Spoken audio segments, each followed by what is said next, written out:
Welcome to Burlap Teachers. Enjoy the video. You start by locking the basics down. Update your GPU drivers, set the PC to high performance, and close every unnecessary background app. Once done, disable overlays and cloud sync because they cost CPU cycles and stutter frames.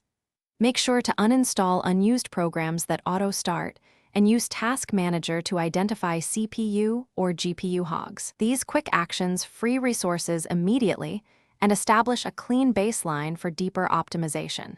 So you see gains before changing in-game settings. You now focus on the middle steps.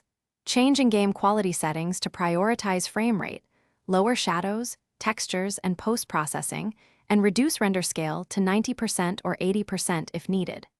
Once adjusted, cap FPS to a stable number slightly below peak to avoid huge frame time spikes, and enable performance or low latency mode in the GPU control panel. Make sure VSync is off unless you prefer smoothness over latency. These choices directly trade visual fidelity for consistent, higher frames. You finish with final fixes and small upgrades that yield big returns. Move games to an SSD, increase RAM to at least 8 GB for modern titles, and consider faster RAM if your platform benefits.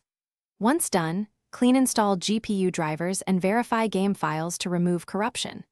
If you still see stutter, check temperatures and throttle, lower clocks, or improve cooling.